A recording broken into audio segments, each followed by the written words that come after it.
Welcome to the new YouTube channel. If you haven't already done it, hit the subscribe button to follow us all season long for updates and content. So happy that you're here. It's going to be a great year.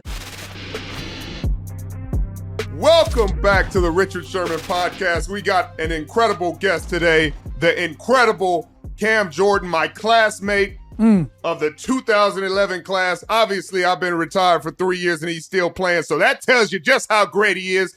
A member of the 100 sack club and trying to get to the 150 sack club, but you know what I mean? That's different. Ooh, yeah, that's a different air. And the way we got Chase Young and Carl Grandis coming off the edge. Now, when it comes down to third down, I'm inside. I said, let's get to 125 and we'll talk about everything else. Everything else, we'll talk about it all.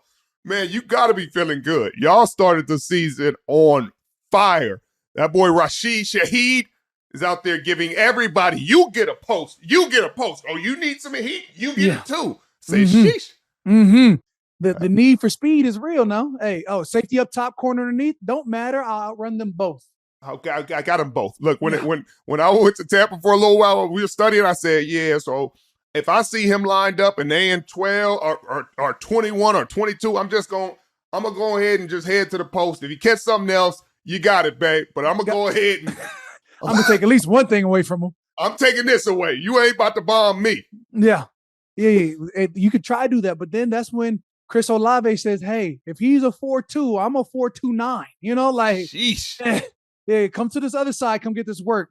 Chris Olave had a miraculous catch. It should have been a touchdown last game. Still confused on what the refs saw, but you know what? We drew blood anyway, so that's all that matters. It's speed and demons on the team right now. and it looked like y'all got, you tell me what changed, because, you know, things didn't go your way last year. You know, it was a lot of injuries and things like that, but Joe Woods was there as a DC. Yeah. He's a really good DC. Y'all had a lot of the same pieces offensively. I mean, Alvin was a little banged up, but I mean, this year it just seems like y'all playing like the Rents do, and y'all owe somebody. like God. I mean, you know, the mission is every week, of course, is to win. And we've accomplished the mission twice. That being said, we started off 2-0 last year. All we have to do is keep on playing our way. But we all know it's a 17-week season. Injuries are going to happen. There, you know, already, you know, Marshawn Lattimore missed this game. You know, that's huge. CB1, you missing him. Paulson Debo come through, you know, come in strong with the interception. You had our boy Kool-Aid McKinstry. I'm going to call him Kool-Aid on camera, but I don't call him Kool-Aid in real life out of respect for his name. You know, he came in and played big. It was just an all-out effort. We talk about Tyrann Mathieu, of course. He's coming up on your numbers typed interceptions. I think he was like number 34, number 30. Like he's up there in interceptions. He up there. Right. Respect. I better get a landlord some respect. Right. Hey, facts. So, you know, the way we finished strong last year is how we're coming out hot this year. And we just got to be consistent about it. Y'all doing a great job. Y'all look good. And you know, those Stanford guys getting interceptions, I mean, you got to appreciate that. Yeah, I mean, it's just one of those things that seem to happen quite often. But, man, let's talk about that. We're going to get back to the football and to the important and these amazing Saints and y'all beating the dog mess out of the Cowboys. But what happened to our conference? What happened? We don't have a conference. The Pac-12 will be the Pac-6 with the Colorado States of the world. Like, that used to be somebody's warm-up game, and now they're in there. Fresno State used to be respectable, but they weren't Pac level, but now they're Pac level. I don't know. Call it the Azusa Pacific Conference or what was Thank you. Call it something else. Call it something else. I don't like the Pac used to mean something, but I didn't respect the Pac-12. You know, I as a Pac-10 guy that we were, the Pac-12 I was like Utah, Colorado. I don't know if I like it. Utah be playing though. Utah earned my respect off the gate. Utah earned my respect out the gate. I was like, I don't know if I like it. I saw Utah play. I say, now they deserve to be there. They might deserve everything they get. No they all here just no doubt. Look now. Then I was looking at Colorado. I was like, what are we doing? I was like, at the time, I was like, I thought we would have added Fresno State before Colorado, Boise State before Colorado, and I'd still probably feel that way. But again, the Pac is something else right now. So we're ACC now. You know, we fight for the we fight for the axe on the West Coast in California. We'll play all of our games in Carolinas, Florida. Y'all got back-to-back games. against Florida State and then Miami. No doubt. No doubt. At one of the hardest universities to strive successfully academically wise. Like, oh yeah, you got midterms coming up. No, go play in Miami, and you're going to have to fly up Thursday for this Saturday game and come back and somehow study for this test on. It's going to be a lot of mass. And we really don't care. We really don't have any variance or any leeway to give you. Like, I mean. No. We're not giving it to the rest of the students. They're not goddamn flying 6 hours across the country. Every weekend. Bro, when I went to Cal, we were like, we knew better than to wear Cal football apparel. Because you sit in that class and like, oh, Mr. Jordan. No. Hey, I just had a game Saturday. I'm not going to lie to you. I had parties Saturday night. Like, oh, okay. that first year Cal, you were rapidly put up to speed on, hey, what things not to do. You can party, but don't you go hard because you probably got a test come Monday. And when you hit those little small classes, they're looking for you. Oh, no question. and they're texting the coach on speed dial. Hey, he wasn't here today. Snitching. Hey, snitching. Like, no, man, I'm sorry. I had 2 AC sprains. I was broken. I was in the training room for 6 hours trying to put my body back together. I apologize. Yeah, you're right. I will be at class on time. I'm sorry. I'm sorry. I'm sorry that this civilian who has one class today and he sleeps all day and then he sleeps afterwards and he got to make it and he even made it for office hours. I'm sorry. I can't be that guy. Sorry, I can't be that guy. I'm so glad that's so far in the past. Bro, people are like, hey, are you going to go back to school? No, I'm not. I'm not going. I'm going to try. I tried. Bro, I tried to re-sign up for a school, probably my third year in the league. I was like, yeah, I'm going to do it. And Cal made it sort of hard at the time to get back into classes. I was like, man, I brought the NFL in because, they had that accelerated graduation program. I was like, I got one semester. I just need to finish this. It didn't happen, even with the NFL's help. Cal was like, nah, he got to go to JUCO first to come back. I said, this is a lot of hoops. I said, I'll get it done a couple years from now. Started having kids, never looked back. I said, 4 kids in. I'm quite successful in a lot of things that I've done. You know what? I'm gonna get the degree hopefully one day, but if not, so what? You're getting real life education right now. Doubt. Those 4 kids giving you a real life. I've got a lot of physical applications. Go Bears. Go Bears. But, I've always wondered because I've never asked. How do you feel about your mascot? Like, do you take pride in a dancing tree? I do. That's strange. Hey, my dog Paulson Adebo, corner for us, went to Stanford. I give him hell about that. He's like, yo, Stanford. I say, first of all, you have a dancing tree as a mascot, and it's not even a good dancing tree. They bought that costume at the Dollar General. Like for as beautiful as the Stanford campus is, for as much money, they built a stadium in 12 months. Like shut down in the football season, they started building a stadium. It was finished before the next season. All that money went into it. Hey, nobody there. Doesn't matter. Hey, the details are there. And then you got a dancing mascot that threw some green rags on and has a random student in there, which I assume is. Look, if you knew what they had to do to become the mascot, your respect level, I don't know if it would go up, but you'd be even weird. You'd even be, I don't know. I guess you get ingratiated in the strange culture that we got there at Stanford. It's the nerd nation. And, right. And so certain things you got to take pride in because you're a bunch of weirdos and you know what I mean? And you know, when you first get there, you're like, hey, this is kind of strange. But then you start kind of be like, I'm kind of strange. All right. Hey. Not the I'm kind of, hey, these are my people. These are my people. Okay. Look, I don't want to admit it outside, but these is, yeah, I'm one of them. Facts. But back to the important stuff. Back to the Saints. Back to how special this team is. Derek Carr playing. Alvin Kamara. They better pay that man everything. And stop playing with that man. Whatever he asks, give it to him now. Hurry up. Now. Because the price of today will not be the price of tomorrow. And the price of tomorrow will not be the price of next week. Don't let him get to the end of the season. Don't let him get to the end of the season. TD, Tutty, taking it to the house, in for 6. Whatever you want to call a touchdown, one thing's for sure. Touchdowns matter more at DraftKings Sportsbook, an official sports betting partner of the NFL. on the ground, in the air, from special teams or defense. We don't care how they score them. We just want to bet on touchdowns. And DraftKings Sportsbook is the #1 place to bet touchdowns. Ready to place your first NFL bet? Try something simple, like a player to score a touchdown. Go to the DraftKings Sportsbook app and make your bet today. Ready to do a touchdown dance of your own? New DraftKings customers bet $5 to get $250 in bonus bets instantly and get 1 month of NFL Plus Premium. Download the DraftKings Sportsbook app and use code Richard. That's code Richard for new customers to get $250 in bonus bets when you bet just $5, and you get 1 month of NFL Plus Premium. Only on DraftKings. The crown is yours. You know what teams are looking for?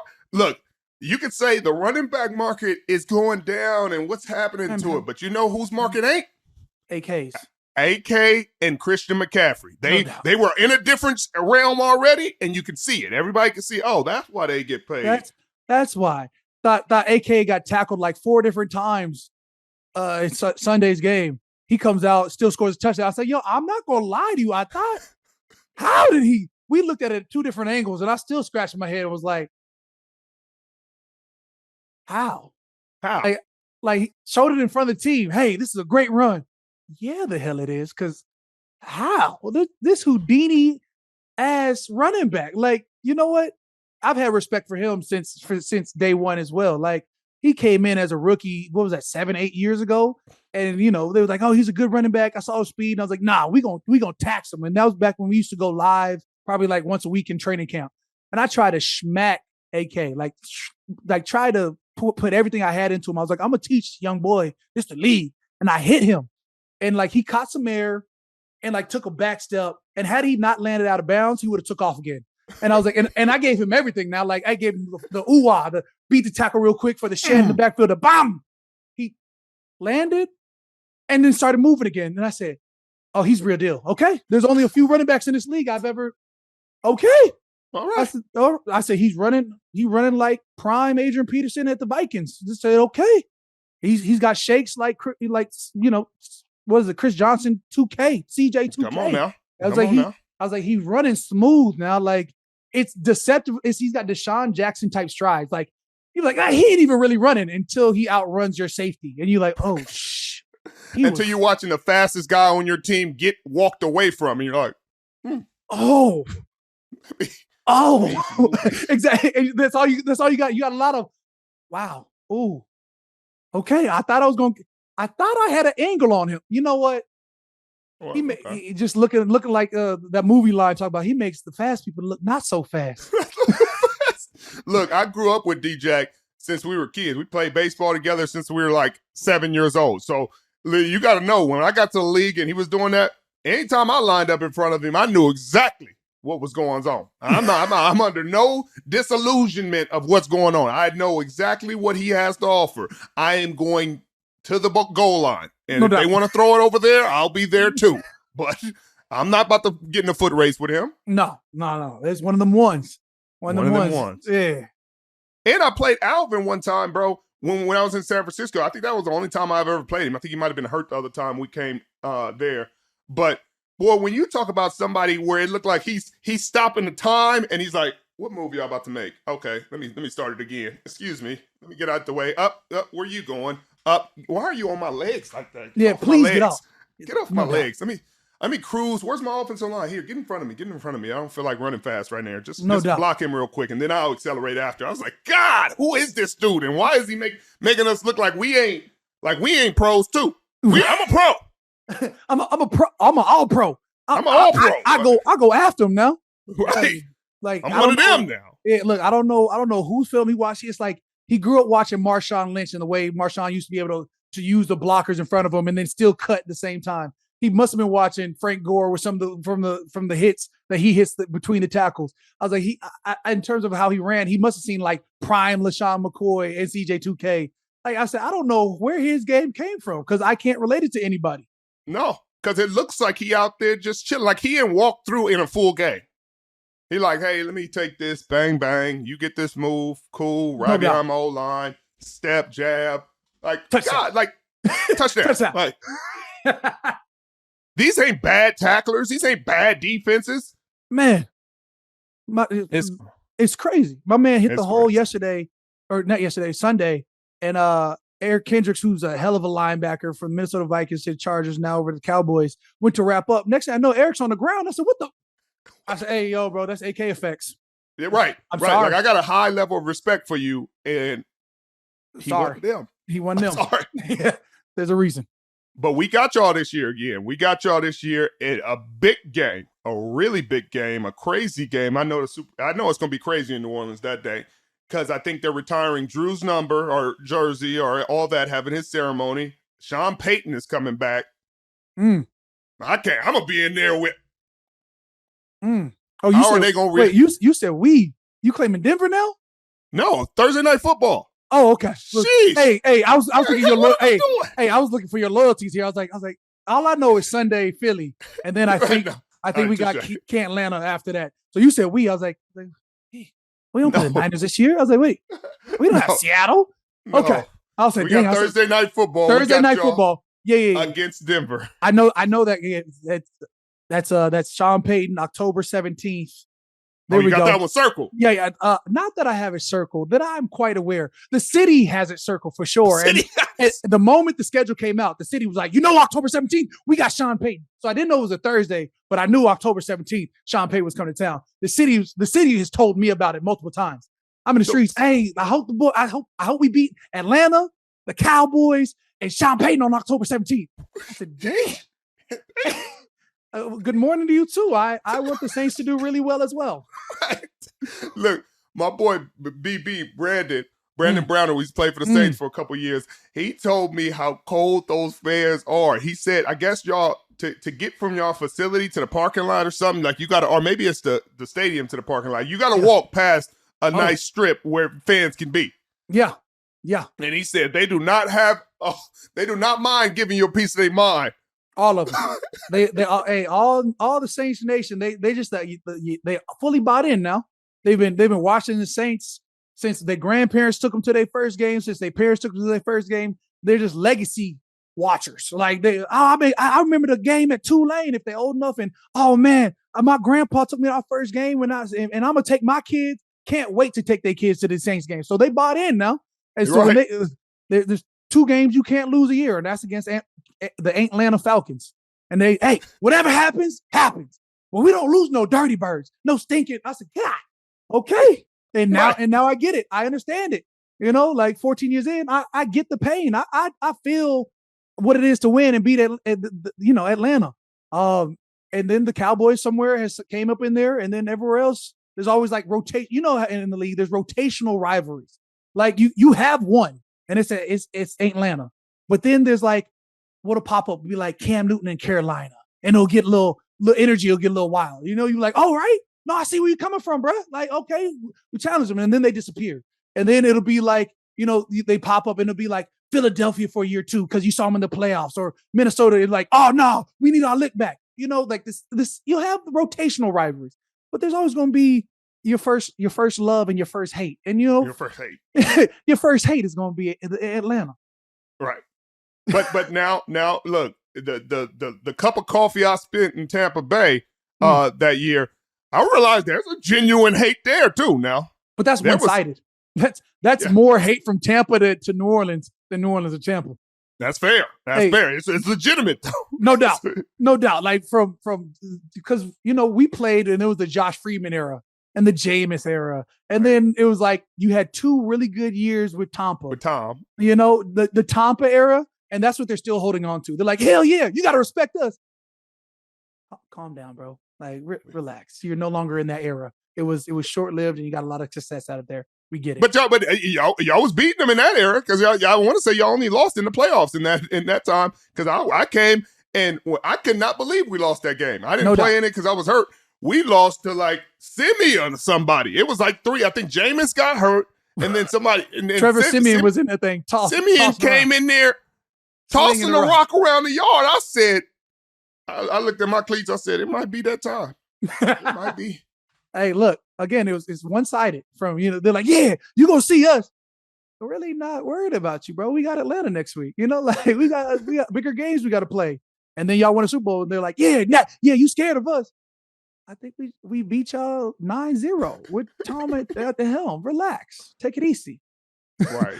I mean, that D-line y'all got right now, y'all been giving people hell for a long time, and they don't ever give y'all enough appreciation for y'all unit and how devastating, because regardless of what y'all record is and what's going on overall, that pass rush is going to be getting home. Going to be there. Look, stop the run, have some fun. I'm fully bought in on stop the run. I'm gonna hold that down to the death of me. And now it's like, you got Chase Young, you got Carl Granderson, we drafted Peyton Turner, you got Isaiah Foskey. So it's like all these, you got 5 really good ends. And so now it's like, what I've been asking for years. I was like, hey man, we need one of those monsters. We need one of those monsters in the middle, one of those guys you can't teach. Big Sweat from Texas. I was like, oh man, I need him. Christian Barmore. I was like, man, let's go get him. No and no. And then I was like, come on, man. Like we got to go get one of these guys, these monsters, Jordan Davis, with these Jalen Carters, whatever. No and no. We get Brian Brzee. I was like, we finally got us a dog in the middle. Man, I was like, all right, we need one more. Hey, Cam, why don't you slide inside? Wait. That's not what I was asking for. I asked for a monster that you can't. No, Cam, nobody the game. So what? I asked for a monster. Cam, go be a monster in the middle. I'm a monster on the edge. Okay. I'm not even that scary. I talk a lot of shit. So in the middle, huh? Team. That's team. Yeah. Team itself. Team. Big team, little me. I said, okay. And then so third down comes, and it's Carl on the edge, it's Chase on the edge, it's Brian Brzee in the middle, and I'm lined up like, hey Brian, you got me? He's like, yeah, let's go get it. All right, bro. It's a different mentality. I'm in my Valhalla warrior type stage. I live, I die, I live again. Right. I see the beard. You got it going. Got it going. I'm in my warrior mentality, bro. If that's what you take, and I'm out here giving stutter steps and powers and everything else, I'm like, okay. Whatever it is, I'm bought in. I'm bought in. Look, I've run into that A gap only a few times in my career. I'm gonna let y'all know something. If you put a virtual reality helmet on and got to experience different positions in football, you would understand it's an entirely different game depending on which position you playing. And in those trenches, it's real in the soup. Bro, I went in there and grown men start grabbing me to the point where I said, I need a self-defense weapon on this field because that man grabbed me and I could not get his hands off of me for my life. And I had to tell myself, hey, no matter how much I lift, some of these men are built and bred to do this. No doubt. And all they want to do is get their hands on somebody 200 pounds or less. Man, just a Trent Williams highlight. Like Trent can't wait to grab somebody under 250. Hey, look at what Trent Williams does. That's why you don't let him get to the second level, because he's going to embarrass the hell out of anybody who is 235 and below. Like, Trent is a monster. He has a freaking gorilla on the side of his plane. He is looking to create these highlights. And guess what? You just gave him a chance. You just gave him a chance. Bro, Travis Fredericks, the Cowboys ran like a toss sweep, pulled both ends, and the backers got captured. So they got washed inside. So it's 2 pullers. So I can't even cut right now. I got to stand up and try to send it all back. He must have grabbed me, and before I knew it, I'm stepping over cameramen. Hey, what I tell you about wearing these white tees in a club? No white tees in a club. Get out of here. Hey, Jack. I had to tell him, hey, do not dump me. Do not dump me. Do not dump me. My son is at this game. Do not put me on the ground. You bring on children in this? Man. He didn't dump me, though, so I respect him. You know what I mean? Travis Frederick, you always got a fan in me. I rely on beast mode at 100% of the time. I'm like, I got too much pride to fall. There's sometimes you're going to get got, but I'm going to get mine more than I'm going to get got. Right, but see, you 300 and you're pushing a lot of weight.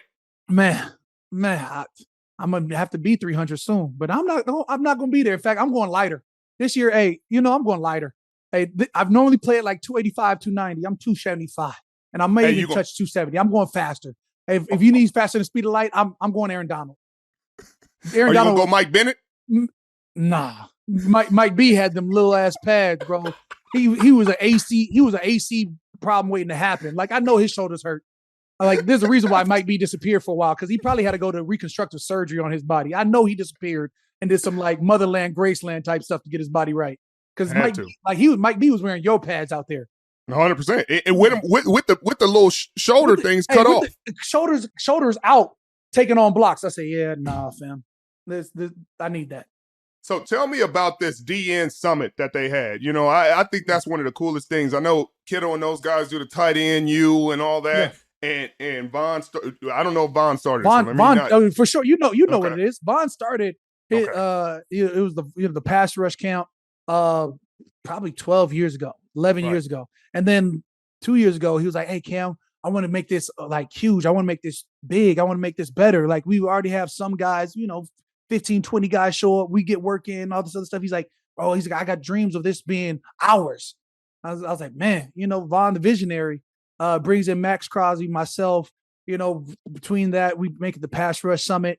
And we had 60 plus guys, edge rushers, D tackles, D ends, from across the league getting work in. So there's where there's vision, there's always dreams. And when dreams become reality, it's great possibilities. Just talking football, the Matt Judons, the Josh Allens, Hines, now that, now he switched up his last name, the Brian Burns, Von Miller, Max Crosby, myself, big Simmons over Tennessee. There's so many guys in this league showed out, and just shooting ideas off each other.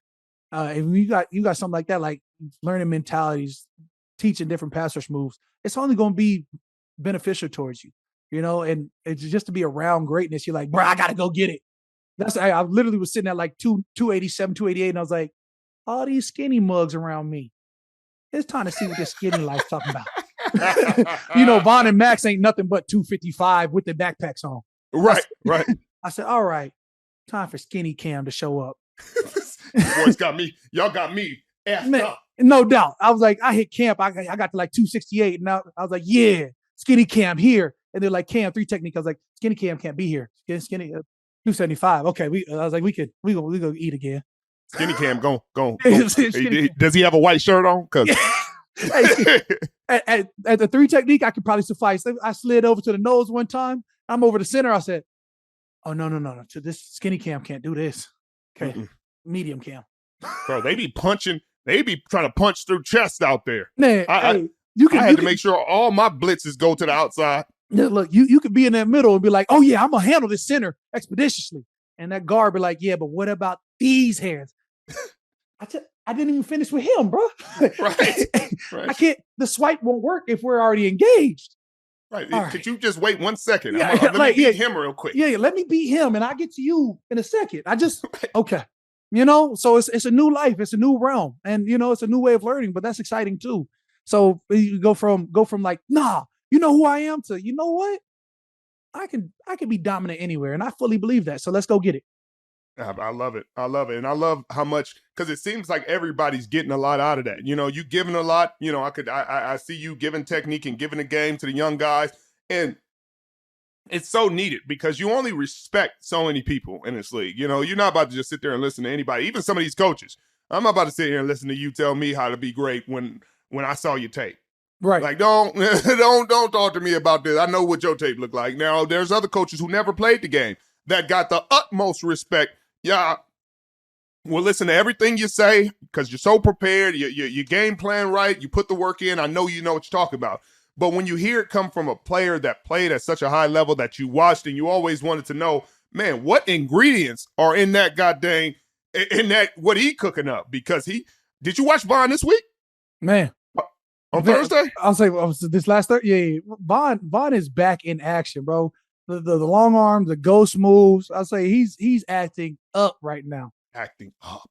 And their D-line's crazy too. Cause I mean, you got Epineza. I always mess up his name. You got Epineza over there. You got young Bull who just got paid from UH. I was like, their D-line in general is going federally. And if he's back. Yeah. And I was like, clearly he's back in full force out there, timing cadences, jumping. I was like, bro, the fact that his first 3 steps is still elite, like, it's crazy to see. Bro, I was sitting there, we were in the green room watching it, and we were like, it was like a 3rd and goal from like the 6th or 7th, and they didn't have no choice, and they were trying to get to the line, and they had to pass it. I said, oh, this is a Von sack. Like, y'all not going to double count him right here? It was a 3rd and 11 right before the half where I thought he was going to go do it, but I think they ran a screen or something. But I was like, this is if he jumps offside, it's not going to matter. So he's definitely going to jump this one. Fact. Fact. It's his knowledge of the game just allows him to jump, and he'll tell you, like, I'm going to jump this scout. Like, you can see it in his stance. I'm like, oh, he's jumping this. Okay, go get it. Okay. Bro, if you just think about that class, that 2011 draft class, like, you went 24th, and I know if they redrafted, you would be top 5. Like, but would I? Right. If we drafted top 15, yeah. But give me your redraft. Give me your top 15 or top man, 10. out of ours, that's crazy. You're going to have Cam Newton still at 1. You're going to have Vaughn at 2. You're going to have Marcel Darius at 3 still. You know, you're going to have, you're probably going to say Julio or Pat P. And you know, 4. that's Pat P at 4, Julio at 5, AJ at 6 would probably be the switch up. Then right. You know, but then you got Tyron. Right. I'll say you still want Tyron in your top 10. So you're going to say Tyron, and you're going to have to include JJ Watt, and you're going to have to probably include, you know, Alden Smith, because he was the fastest to 45 sacks ever. So you weren't wrong. You just, right. You know, like, so there's your 10. And then, you know, I'm going to throw myself hopefully in there or at around 10, 11-ish. Right. And then there's still Ryan Kerrigan, and then there's Robert Quinn, and like you couldn't Cam Hayward, and like you couldn't miss if you say top 15. Right. You were one of the Pouncey brothers. You know, we had one of the Pouncey brothers out there. Like, then you throw in Justin Houston, Richard Sherman. We're already at 20. Like, you forget Jason Kelsey. Like, I mean, it's getting silly. It's real. I don't know if there's a redraft possibility. I mean, what you'd rather do is have Cam Newton as the only quarterback in that draft class, and then you take out the other 2 quarterbacks and insert somebody. Because out of that top 10, that's the only ones you'd be like, we could have done better. Right. The quarterbacks, what was it? We had Blaine and we Gabbert, had Jake. And Christian Ponder and Jake. Yeah, and Jake. Yeah, we could have done without them. We could have done without them in the first round. You know, he could have slid it. You know, I would have took out Jake and put in Andy Dalton. You know, like, and you would have been fine. Andy had a heck of a career. And speaking of that, I mean, starting again, and people. This is what I don't think people understand about the league. Like, there are quality quarterbacks not starting in this league because you have to draft these guys and give the fans hope. But Andy Dalton was a better quarterback since Bryce Young got there, and is still the better quarterback today because he's a pro quarterback. He can drop back and read a defense, get the ball where it's supposed to get, throw for 300 yards, execute your offense. And, you know, will he occasionally turn the ball over a little bit more? Sure. But can he get you in a position that you have a chance where you feel like going into this game, I have a chance to win? No question. Facts. Anyways, wait, I got to go. I'm about to run. All right, babe. Appreciate you. Appreciate you joining me. And have a great day. Peace. Peace.